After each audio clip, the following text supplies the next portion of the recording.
And we're live. Okay, hello guys. Unfortunately today it's only the two of us, me and Slimming, because Finger Muncher has been kind of busy recently. Yes, he's been Anyways, munching his fingers. yeah, makes sense. Anyways, um, today we will be doing Black Midi. Yeah, Um, this this is podcast line for all you who don't know. and I believe this is episode 4. Yes, is wait, hang on. Yes, this is episode 4 because we've done Radiohead, Godspeed You Black Emperor, Swans, and now we're doing Black Midi. That's the probably the shortest one we're gonna do it for quite a while because they only have Yeah, 3 albums. So I think we decided to also add Geordie Group's the new sound because it's pretty Black Midi adjacent, and I yeah, it's think Black Midi adjacent, and plus Jolly Greep was a pretty prominent member of Black Midi. and plus I think it does quite well to sort of evolve the sound from Black Midi on from like Geordie Group's aspects. Like Yeah. you can, but we'll talk about that like when we get to it. So yes. Anyways, First of all, what's your history with Black Midi? anyways, that's some history on Black Midi. Wait, my history on Black Midi, like personally. Yeah, your history of Black Midi personally. Oh well, I got into Jolly Greep's solo music actually before Black Midi. Ah. I really got into the new sound like quite a lot. Hmm. And I realised he was in a band. So I'd say to listen to, I believe it was Hellfire I listened to first, and I really loved it. And from there, I went on to listen to Schlagenheim, and recently today, I finished listening to Cavalcade. Fair enough. I got into them. I think not long after Cavalcade was released. It might have been about a year. I know it was definitely in between Cavalcade and Hellfire. And I basically got through them through with the song. I think it's John the Fifth. Um, the name kind of throws me off, but that song and the Oh, song Slow. oh, sorry. Yes, that was it, John L. John L. Okay.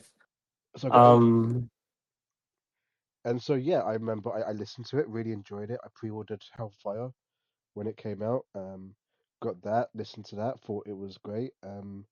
Pre-ordered the live album that came out afterwards, listened to it, thought it was good, and then they broke up, and then Geordie Group announced his new sound, and that's basically my history with Black Midi. and the history of them themselves, they were a band formed in 2017 in London, England, and the UK, obviously. They formed out of the Windmill Bar, Hmm. alongside other bands such as Black Country New Road and I was about to say Sprain, but they weren't in that scene. Don't know if anyone else was out of the Windmill scene, I think honestly. I think Squid was like in that scene, Oh, Squid, yes, Squid, well, yeah, like another bit of thing as well that they came from the Brit School, which is quite a lot of like yeah, musicians yes, from England come from there, and Geordie Group himself, I believe is like a from around East London, so he's representing the East London crew from yeah, the from the podcast, so yeah. so He's from Walthamstow. I've just checked. yeah, which is yeah, which is why I can like safely say that his accent is not too unusual for me. Yeah. Black Midi consisted, sorry, of Jodie Greep, Cameron Picton, Morgan Simpson, and for one album, they did have Matt Kwasniewski Kelvin, who unfortunately passed away quite recently. Yes, this So year, rest this in year, peace to him. yeah, and his contributions to that first album are, you know, they're amazing. Basically, Yeah, they should be presented in the legend that is Black Midi, I think. But absolutely. speaking Yeah. of that first album, you're pretty good at pronouncing the album, while I am not very good at pronouncing the album. Anyways, the first album we were talking about is 2019's Schlagenheim. Yes. What did you think of Schlagenheim? Schlagenheim. Schlagenheim. Schlagenheim. Ah, this album is probably one of my favorite debut albums of all time. Hmm. This is it's a very like chaotic, like roller coaster of an album. It's probably got one of the best openers to a career in it with a 953, which fun fact Jordy Greep performed quite recently in his first show Yes. after I, Matt died. I think yeah. I think I remember like seeing that, and they performed that, which was quite a nice little tribute. Yeah. But also as well, I mentioned the fact that it was their first song. It was I mean it's their first song off their first ever album. Their first ever true song was BM, which is also on this album. Boom, And I boom, believe boom. Yeah, no, that song was like the first I think I heard from this album, and when I first heard it, like bear in mind I'd already heard Cavalcade and Hellfire by this point, so yeah. I think it was that song is definitely the best from this album. My opinions on it, and this is something that's probably a bit strange to other Black Midi people or Black Midi fans. I think each album they get better. This album is therefore my least favorite at the process of elimination, but I still think that this, again, like you said, is a great debut. It's like, I mean, if I had to rank it, rate it or something, it'd be like an 8 out of 10. It's like it's like they're all quite close together for me. I think all the albums have like they don't have an album that is just good. I think they will have like great albums. Yeah, I agree. Um, so this album is still, like I said, a great debut. For me, my only problem with it, and you're gonna hear me compare this band, like I'm gonna compare Black Midi a lot to bands like Mr. Bungle and Cardiacs, and I think this suffers from the same problems that like those bands' early albums also suffer from, and that is the fact that I think they've got the skills but they'll throwing it all out at once. They're not stripping back, which is something that they will do on later albums. Um, so at the moment, like you said, it feels very chaotic. It Yeah. does, and what I think that's a good thing. It to me.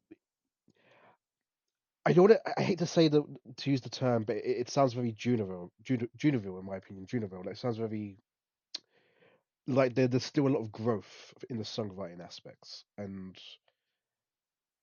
I think Boof Boof or Boof Boof or whatever they want to call it, Boof Boof Boof, is the best kind of like song from the album because I think it's the one where they just unleash the insanity. Yeah. Totally. I think this is what the last song, Speedway. I think that just has a really cool close. I think that's just a really cool closer and kind of goes into that like weird. Um, like I wish the album went more into that sort of lead into that sort of weirdness. Um, Yeah. But as you said, I do think this album is great. I think this is a really solid debut. I think both Geordie and Cameron are both strong singers. I think Geordie Greep is just a force, a bewildering frontman. He's like you know, in this album he pretty much perfects the idea of the frontman in my opinion. Um, Yeah.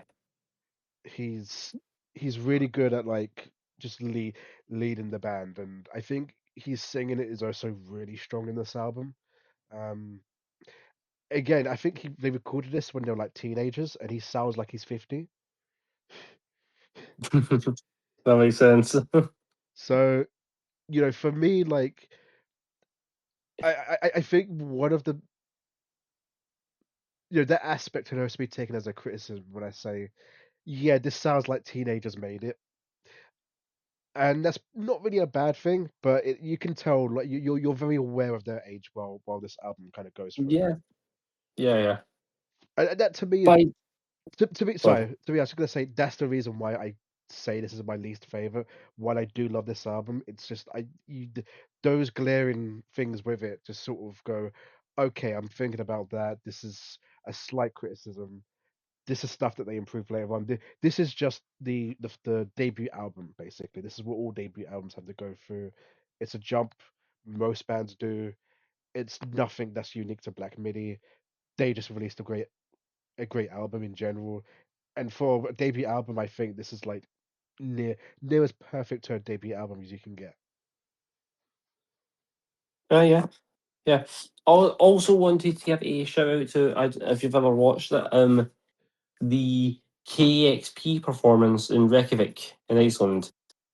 I Where they Yeah, I think I may have seen clips of it. I know. Yeah, I'm not too sure. I may have seen clips of it. And also, this album was nominated for the Mercury Prize Award, which they ended up performing at the song BM BM BM or Y- Boom Boom Boom or what, however you pronounce it. They yes, performed that song.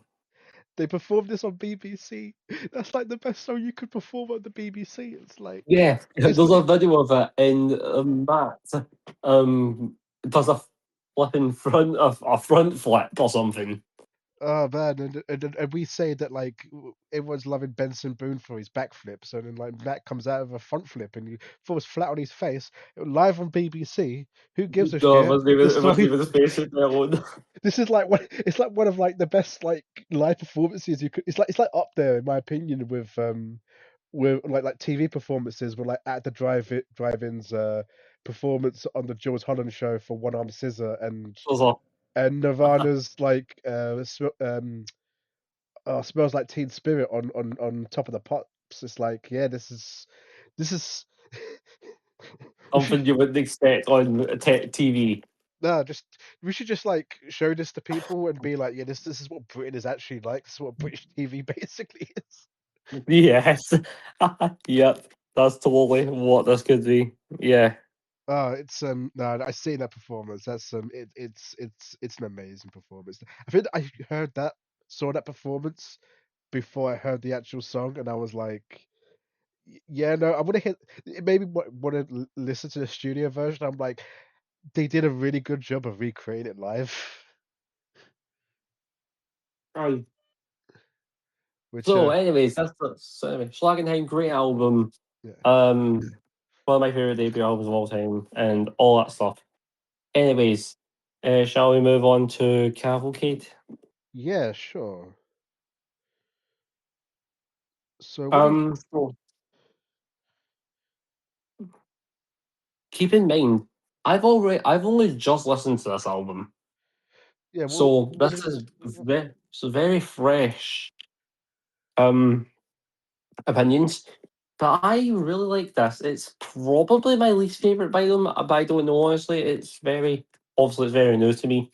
Hmm, Um, but I've heard that Matt doesn't appear on this album obviously because Schlagenheim's the only album that he appears on before he leaves in 2021 due to mental health problems. Anyways, but he apparently does have mm, three, two, sorry, writing credits on the album, which are for the songs John L. and Chronomalacia Patera, and I can't even believe I just pronounced that correctly. oh, well done. Anyways, fair enough. Um, but no, I really love this. I especially love the songs John L, Slow, Diamond Stuff, and Ascending Forth. Yeah, this album. So this was when I got into Black Midi. This was the album that had just come out, and yeah, no, the first song I'd ever heard by them was it was either Slow or John L. I can't really remember.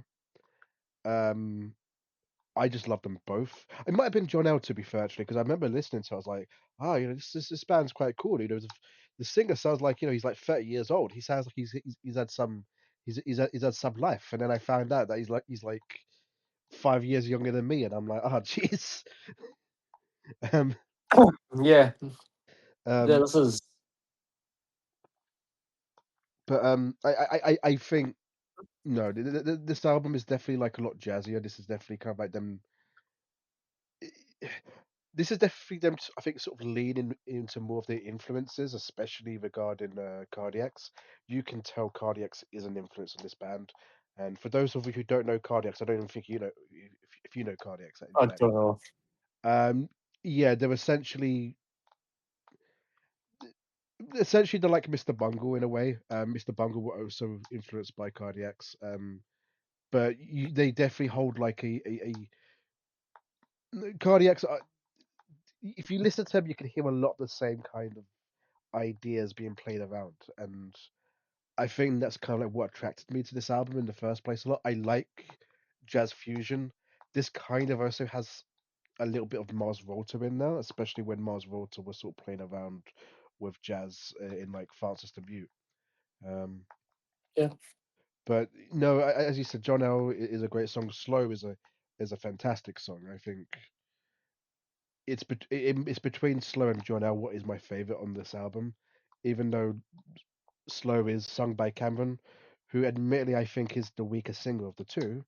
I think his voice just works here. Um, yeah,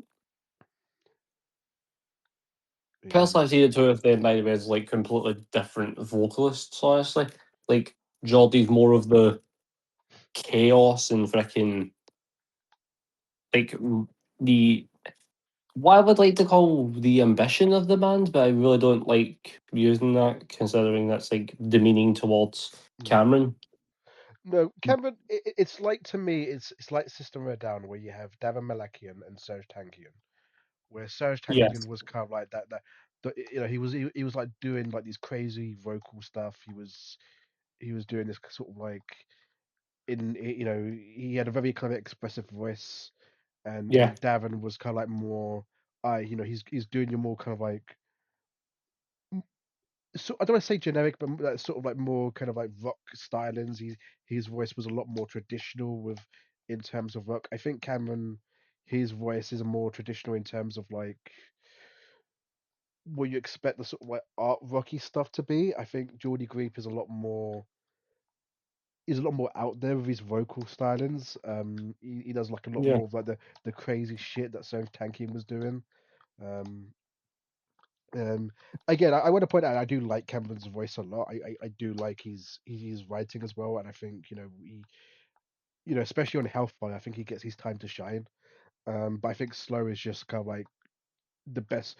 Yeah. It's the first song on Black Midi where Cameron his voice really kind of like sounds great.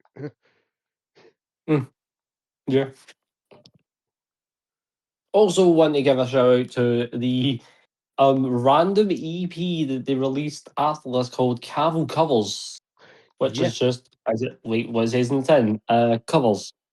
and my favorite cover from is their version of Taylor Swift's love song, love story, because it's It's like fair enough. Fair enough. It's actually a good cover. because it's like yeah, like you said, it's a good cover. It's just like oh, it's kind of sweet, you know. It you know it's just so weirdly faithful. Like that's like them just that's an EP where they're just going yeah, fuck it, we could do a cover to anything and it would sound good. Yeah, because they did a cover to what? Moonlight Vermont by fucking Captain Beefheart. The 21st Century Schizoid Man. Love Story, Nothing Compares to You, and there's apparently another one which was a medley of Roxanne and Psycho Killer. Someone to point out as well. I find it really funny that they released a song which was basically a diss song towards Ed Sheeran, and it's just random. They had no rhyme or reason to do it. They just wanted to like release a diss song to Ed Sheeran.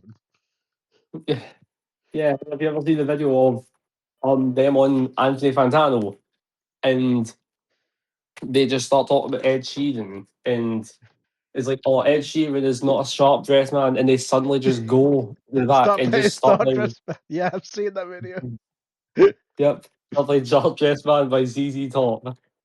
Like, Yeah, just and they do it like on like the worst camera as well. I was gonna say the sound quality is so awful. it's like 2005, like flip phone quality camera. Yeah, This yeah, this totally. for those who are like for those youngins in the audience, like you know, this is what I had to suffer through from my teenage years. You know, we didn't have none of your iPhone X's or Samsung flip phones. We had no Samsung touchscreens. We had like a flip phone, I that could. I could barely Look at this process. sound of a fucking BlackBerry. Yeah, I didn't have a BlackBerry. I know people had a BlackBerry. I didn't have a BlackBerry. I actually know someone who I worked with a few years ago. He still had a BlackBerry that he like modded himself, and Jesus like he was still using it. And this guy was like 10 years younger than me. It's like, what the hell are you doing with a BlackBerry? This came out before Jesus. you was even born. But no, I had like a Motorola flip phone back in the day, and it was like it was the sickest thing you could Fair think enough. of. But like yeah, or like Nokia's as well. They were sick. Oh no, yeah. Look, you guys don't know what you're missing out on. It took you like like 10 minutes to load one image, but my God, we used this Right. before. This is before what was it like? The games on there were like 2D, like Game Boy games, like not even Game Boy quality games. They were like worse than that. Oh, right. Aye. I need to listen to that Ed Sheeran diss track, by the way, because I really want to hear that, because I really don't like Ed Sheeran. Anyways, I'm um, indifferent to Ed Sheeran. Um, indifferent, fair enough. I don't know if it was after if it was for the XLP recording, but I do know that there was like a performance where they it's kind of like a live album or live performance. I don't know if but it could just be a sort of like a radio thing. I'm not too sure. Where they do perform songs like John L. Now I think that's quite good if you want to listen to that. Yeah. Um, So, also, I'm pretty sure by this point they also did a show with Can lead singer, or former Can lead singer, Damo Suzuki. yeah, maybe. Yes, damn it, yes, no, I do know. Yeah, he's like part of like the Black Midi sphere, which is the Black Midi cinematic universe, if you will. Yeah. Um, But anyways, this album is a very, very chaotic one again. I don't know if it's more chaotic than Schlagenheim, but it's definitely showing signs of like more maturity from mm. Black Midi. I think that's why I prefer this album to the first. I think it's I think with the first one it was like they proved that they can do the chaos, but now they just want to like prove that they can be solid strong writers at the same time. Um, Basically they're doing the complete opposite of whatever Jacob Colley's doing. Yep. Um, no hate to Jacob Colley, he seems like a nice guy, but my God, please, he will make a good album in the next 10 years or so. Okay. Um. Well, so that album was the first to contain F. Evans, who we'll eventually get onto once we reach Jordy Reep's solo career. And I have a story about Seth Evans as well, which the audience Okay, fair. might like to hear. It's not like too personal, but I think it's a funny one. Okay. Anyways, we will be swiftly moving on to Black Midi's third and final studio album, unless a miracle happens at this point. Hellfire. This is my favorite. Um, This may be my favourite too. It's either between this or Schlagenheim. I couldn't tell you. They fame my head all the time. this no, this to me this is my favorite purely because it has the chaos of Schleimerheimer, and it has the more, but it also has like the more mature songwriting of like Cavalcade, and this perfect marriage blended into I think. Look, if this is the final Black Midi album, I'm happy. This was a good combination of their sound. Yeah. They don't we don't want to overdo it with like a fourth album that because it would be hard to kind of like see where they go from here, and there were hints of where they could go from here in the live album they released afterwards, but um, no, the only trouble I have with this album, I think I told you about this a few weeks ago, um, is that they are wearing their influences now on their sleeves heavily. Like it's like you listen to the song "Welcome to Hell," which is the best song off the album. It's a Primus song. Oh yeah, you did tell me about this. Yeah, Um, like I can't remember for the life of me what song it was, but you did show me a song I, from th- Primus. I think it was John the Fisherman, and That's like what it was. yeah, like that opening riff is just that. Like it stripped straight from it, but it's And look, I want to point this out. I don't believe it is plagiarism because Black Media kind of like doing their own thing. And there's been no kind of like actual controversy over this. No one's really talked about this. Um, in fact, we could be the only person in the world that's in fact even mentioned this right now, which is funny Yeah, considering probably. I do think Primus and Black Midi probably would share a lot of the same sort of audience. Um, Yes, absolutely. I was going to say they would share the same audience as bands like Mr. Bongo too. yeah, and even Swans to like an extent as well and stuff like that. Yeah. But because what I think Black Midi do with that rift and what they sort of lead it into, I think is a very interesting way to sort of lead into the riff, and that's kind of why I like listening to music in general, and like why I like art in general. It's seeing where they take these same ideas into creating something new with it, and Welcome to Hell, just one of it's probably my favorite Black Midi song. Yeah. Well, I love this album like a lot. Mm, It contains my favorite Black Midi song, which is the song "Dangerous Liaisons." okay, Um, as a very different choice, but I really love the vocals in that song. Um, Also, it contains probably my favorite drumming performance, which is ironically "Welcome to Hell." I oh, really love the drumming on that song. no, this Um, it's just a good song. I do like as well when you get all this crazy shit happening and it just goes into western with its like weird kind of like which is one of the more like laid back songs on the album. yeah, I was gonna say, oh, and it's the if you want to talk about laid back, yeah, I'm gonna go the exact opposite and talk about another one of my favorite songs on this album, which is the absolute mammoth. That is "The Race Is About to Begin." Yeah, no, this That that is. I tried multiple times, by the way, to even attempt to fucking do the very fast part of it. yeah, I no, failed. it's so the race is about to begin. It is like it to me is the magnum opus of Black Midi. It is I wouldn't be surprised if if this is the song where they're like actually there's no point in doing anything more else with Black Midi. Um, because Yeah, I think this is the point where they kind of reach their like sort of the peak. their sort of musical peak. And then then you get to like the end of the album, which is like 27 questions, which Is all ironically, which funny enough is the 20 if you're gonna count up all the songs of like the albums, is the 27th song.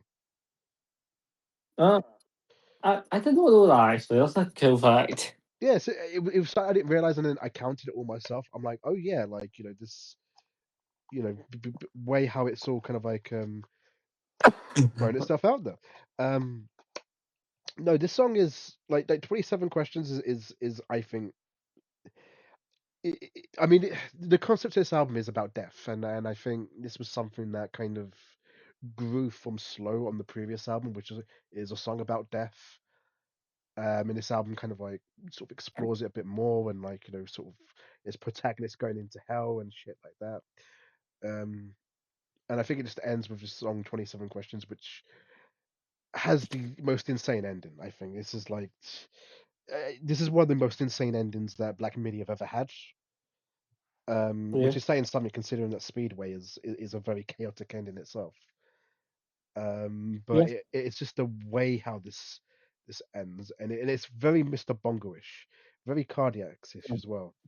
Um, and yeah, no, I just think this album's good. And then they released a live album not too long afterwards, and while the sound quality is pretty bad, I do enjoy it. And there is a song on it called Lumps, and I'm like, this probably could have. I would have thought if Black Midi did release a fourth album, it would have had Lumps on it. But I think Cameron has that song now, and it's gonna be on one oh of right. Midi's like albums or so. But So yeah, I don't know if he releases an album anytime soon, which I think he is.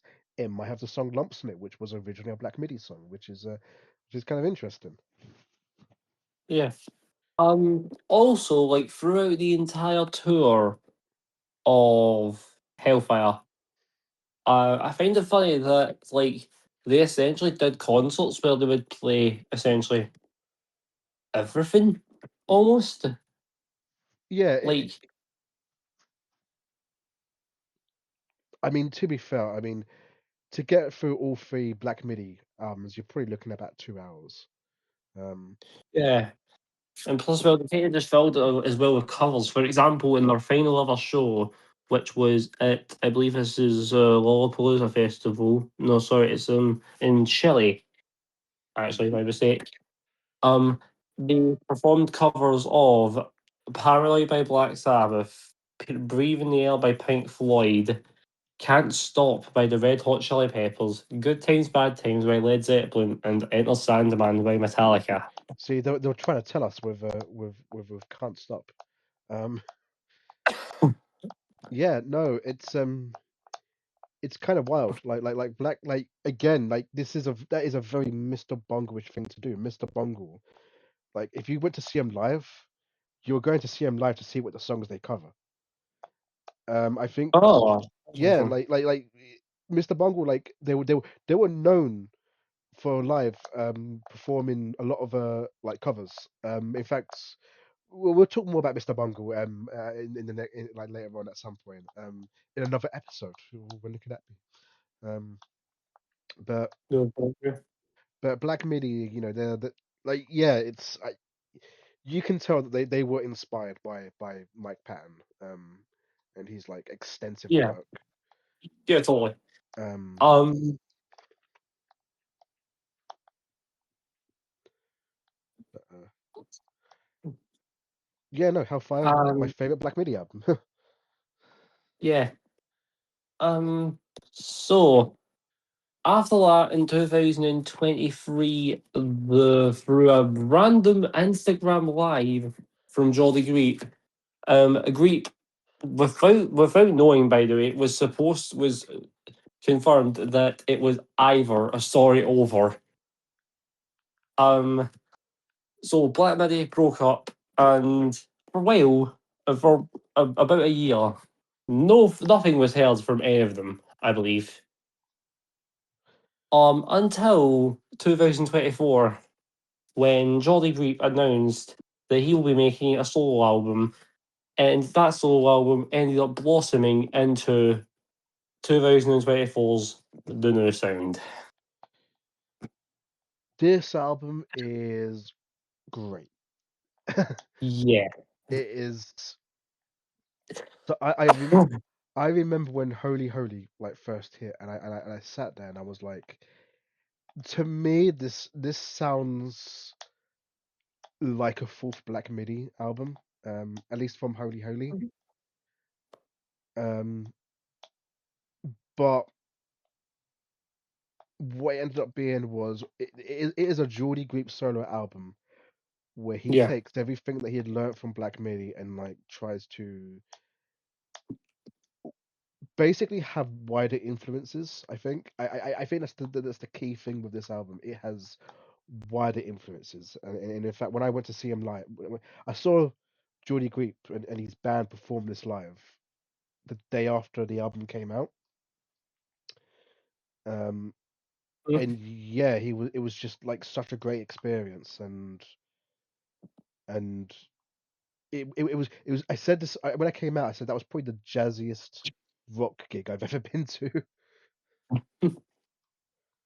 Um, Yeah. so yeah, no, this album was great. Like this album, I think it might in many ways be better than Hellfire, but I'm not too sure yet. Yeah, so it's a bit now. Well, I mean, in my opinion, it is. But that's only because really I got into this album before I even got into Black Midi. That's fair. So I mean, so what was I say? This also has like some of the craziest like lyrics he's ever had. Like Yeah, a woman gives birth to a goat. Now that's bravery. Um, and God, and to be a little bit more topical now. This album is definitely like on the more this because the concept of this album is basically sad men, yeah, and it kind of like links well with like Lou Ferru's recent documentary on the Manosphere. okay. No, I'm being serious. Like like the in Holy Holy, you know the line about the jihads. Ye- yeah, That was taken directly from Andrew Tate. Like that's very odd influences. like Andrew Tate said that, and Jordy Group was like, "That is such an absurd thing to say." I found it funny. Like, I'm right. Yeah, I'm yeah. right. The song. I'm pretty sure like he basically just like watched like Andrew Tate's YouTube like channel was like, oh, I'm gonna or like Andrew Tate videos on YouTube was like, I'm gonna write down everything he says and make an album out of it. Yeah, Like, but it makes sense because like this album is like a criticism of those people. It's like, yeah, Holy yeah, Holy is like, what is it? What is the story about Holy Holy at the end of the day? It's about this guy who like pays a prostitute to go, oh, pretend I'm really cool, and like I don't even think he even has sex with her. I think he just like cries or something, and just loiters in a bathroom. I thought. yeah, and it's like I'm like I'm like watching that Lou Fruit documentary, and I'm like, that's HST talkie. Like he's just like he hangs out with like OnlyFans models, and he's like, oh, I'm great, aren't I? And he's like, oh no, it's disgusting, isn't it? It's like, what the fuck? Yeah, It's like no, yeah, totally. you are what the song Holy Holy is about. You like. I'm surprised there's never been a response from Andrew Tate. By the way, Oh, if look, Andrew Tate, if you're listening, okay, um, um, yeah, I'm kidding. be be quiet and get some help. Um, Yeah, also as well, totally. I'm not gonna I'm not gonna take like manhood advice from a man who can't even grow his own hair. All right, like your brother Tristan Tate, beautiful set of hair. Andrew Tate, you look like my testicle after I give it a shave. What the fuck? Are you alright then? Well, anyways, well, this is actually one of my 10 out of 10 albums, I will say. I Yeah, absolutely love it. when did it come out? 2024. What else came out in 2024? Yeah, I think this is my Roger favorite. Disc. No, no, I think this is my favorite album of 2024. There was a lot that came out that year, like a lot of really good stuff, and I think this. Are we sure? I mean, Live Rock came out that year, you know? Okay, studio albums. In terms of studio albums, I Okay. because we also had was Okay. the two Smile albums as well that come out, and I really enjoyed those, Oh, yeah. Oh, yeah, full time, huh? and I do remember quite a lot coming out in 2024. Was it the year that Scaring the Host came out as well? Was that 2023? No, that was 2023. Okay, so yeah, that was just off by 1 year. No, I mean, yeah, Live Rope's my favorite album of that year, but the new sound is like, but that's Your unfair. favorite studio? You can't compare like Geordie Group to like Swans. Swans like that. You can't do that. Yeah, yeah, true. All right. Anyways, where do I start with this album? Oh god, I love basically everything off of this. Th- this is just a very great album to me. It's very like it keeps the sound of Black Midi while taking in a lot of other influences from specifically Brazilian music, like such as Milton Nascimento, Elo Borges, Getson Gilberto. Um, I haven't pronounced this by the way because our actual Brazilian person is not here. Yes. He's Singer. busy. He's busy munching He's busy. fingers. He's busy doing whatever. That's fine. Um, yeah. So no. So I admire the fact that Jolly Greek decided to like go through other influences Mm. than the ones from Black Midi. Um, and then the album ends with a I fucking Frank Sinatra cover. was gonna say if you're about a dream. I'm not too sure about the cover, by the way, but it's a good cover.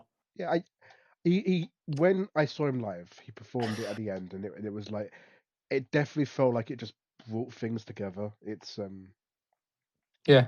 It's really optimistic for like a Geordie Greep album. Knowing what we know, what he did with like Black Midi, which a lot of those kind of they ended on kind of like downers in a way. This kind of like ended on a like more of a hopeful moment, and I think it's for an album that is like this weird, this funny, this good. Um, He- it's nice to just sort of end it on a moment where it's like, yeah, no, it's all gonna be yeah. okay. This that cover felt like a hug at the end of the album. Right.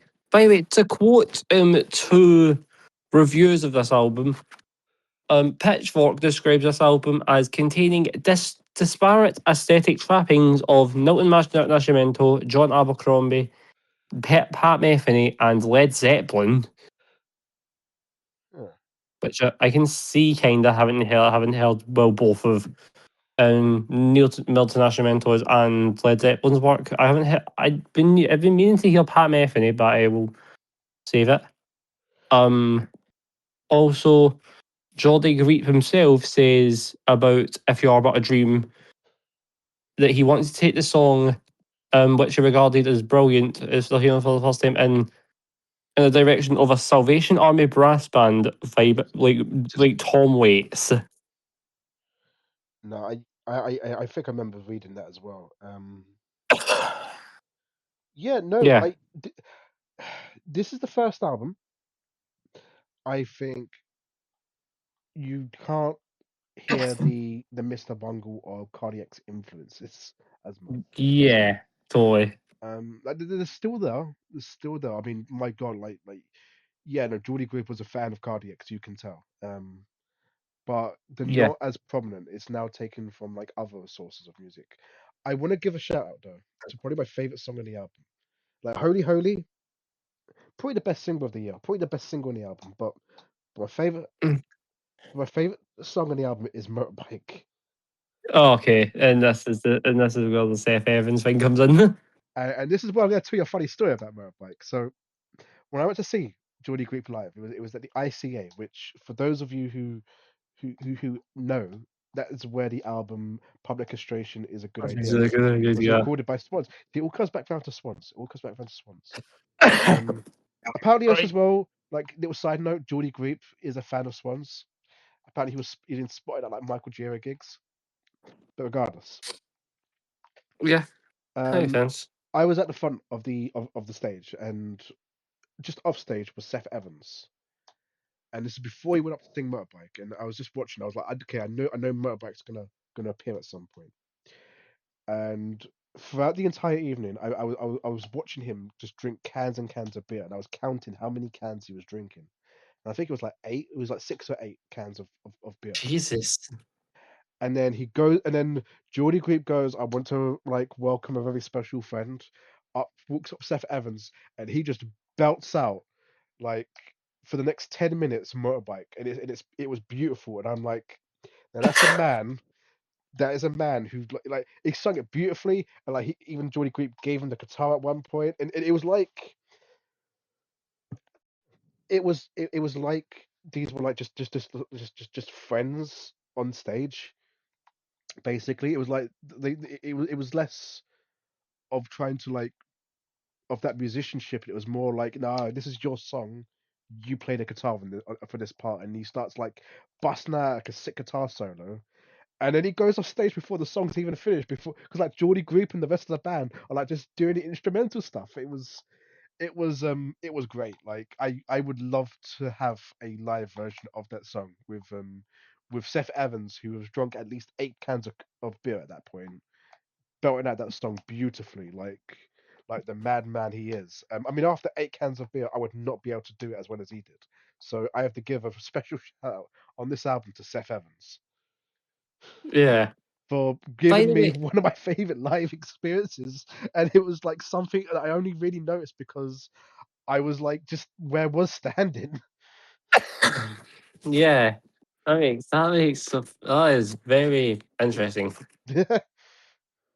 By the way, one thing I found out just from reading like the Wikipedia pages for context, during every single one of the episodes, I am on Wikipedia like constantly looking for information to like say to like fill stuff.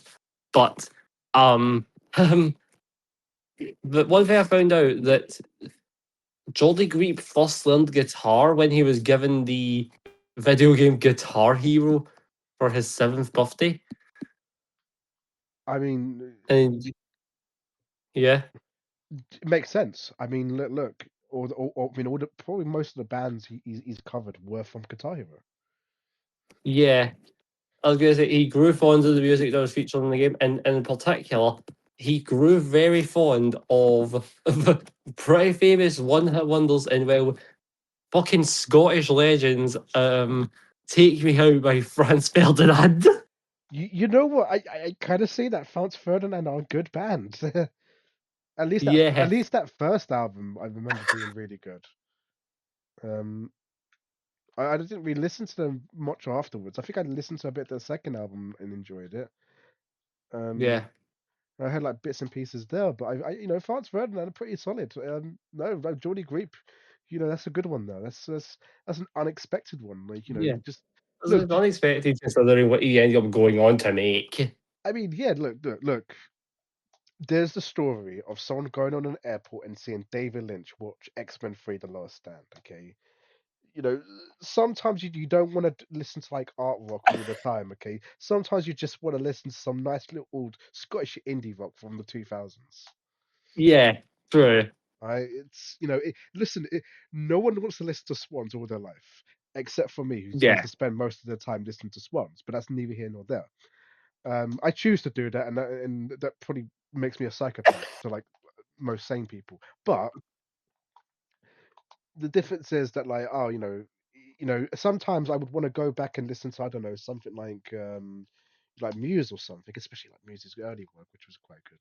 yeah, We may do an episode on Muse at some point. I'm thinking we should yeah. do that because Well, to be fair, to be fair, we could do that as well, like pretty soon because Muse have a new album coming out soon. they do, and I've heard the single, like one of the two singles off of it, and they sound atrocious. Be fun. Unravel wasn't that bad. To be fair, I don't remember much from Unraveling. I do remember the last one they released, and it was like, The second one sounds awful. but That second one is awful. and Jesus. look, Oh, look, so alright. look, Muse are a band that used to be really interesting to listen to, and now they're more interesting to talk about because Yep. the I've career trajectory of Muse is insane, and you can pinpoint to the moment where they started falling off,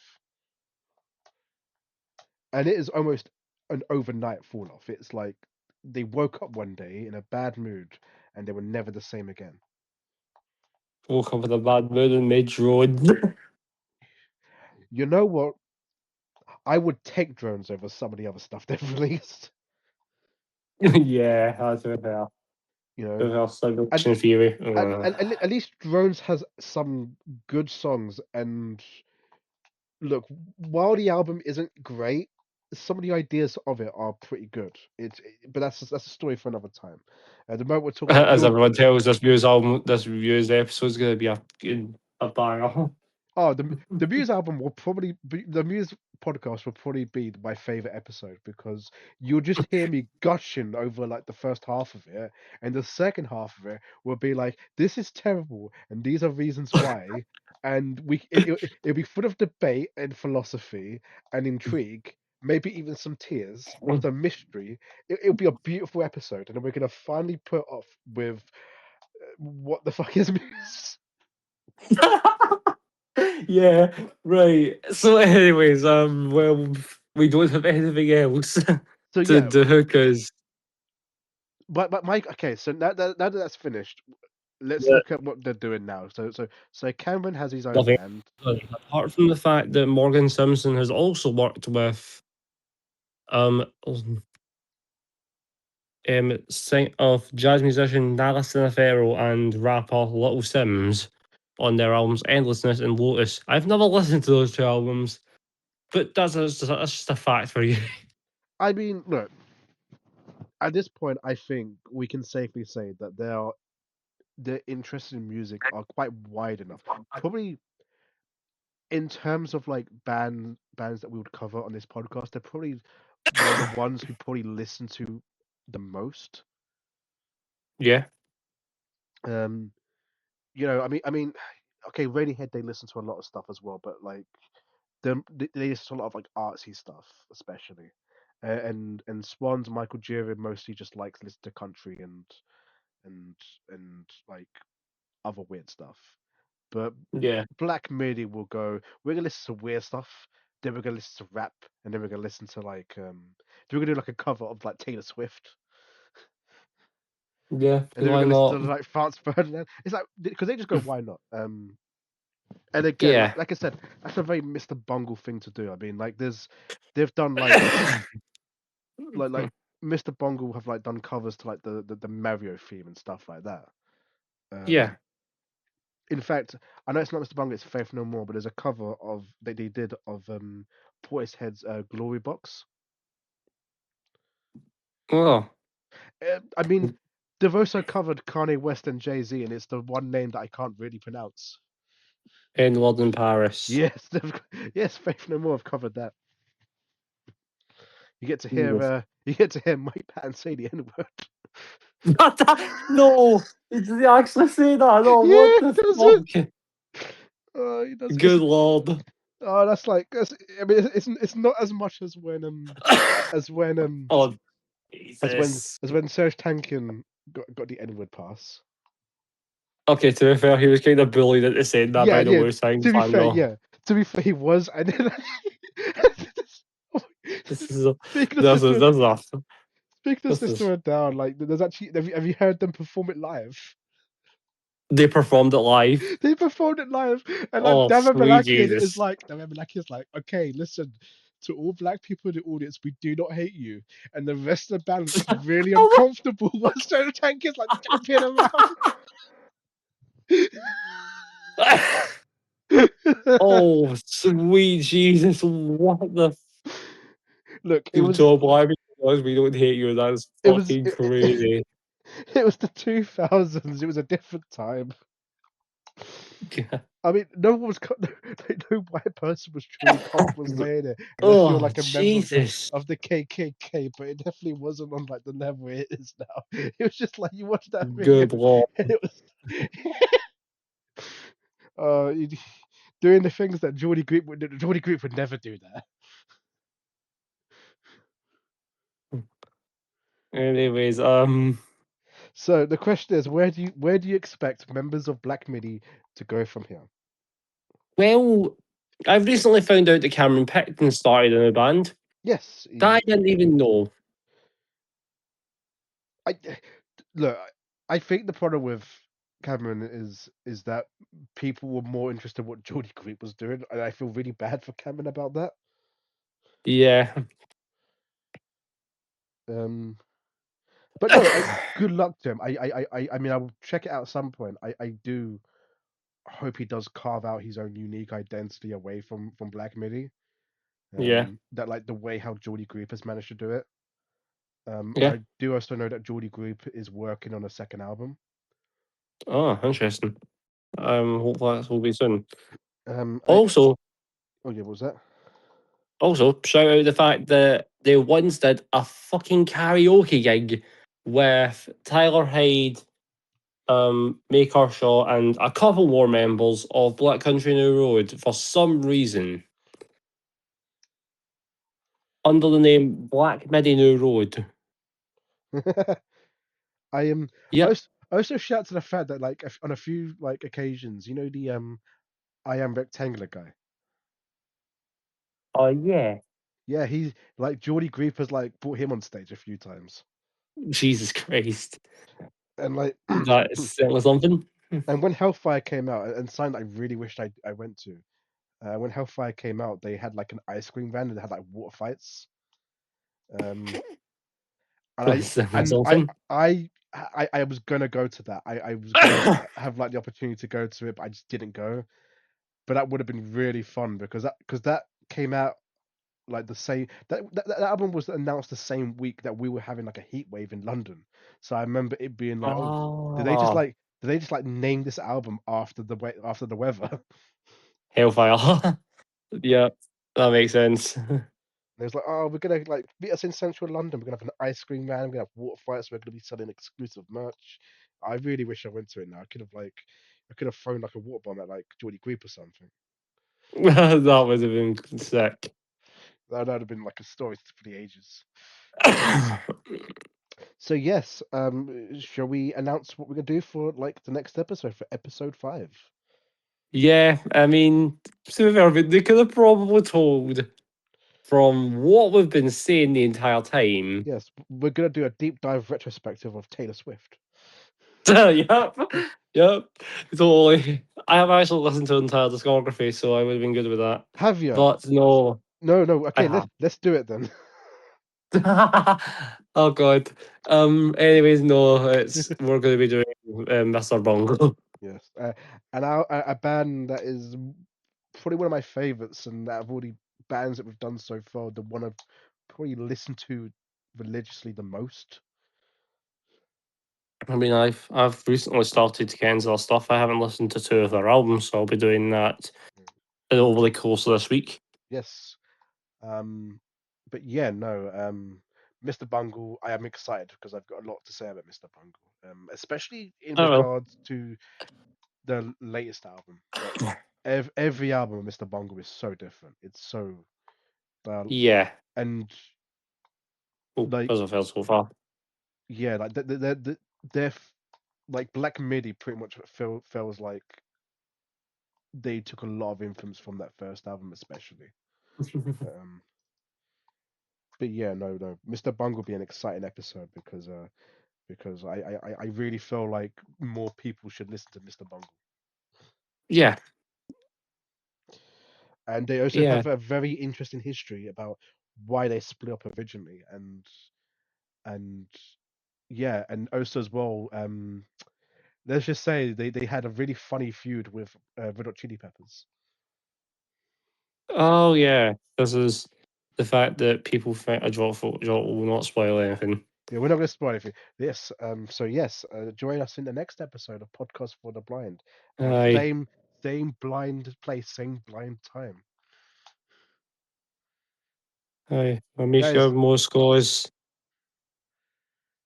that is a Batman joke for those of you who were unaware. Anyway, so yes, we'll see you in the next episode. Any final words?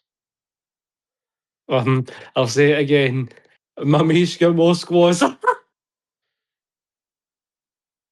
Don't. Is that even how you pronounce it? The fuck does that mean?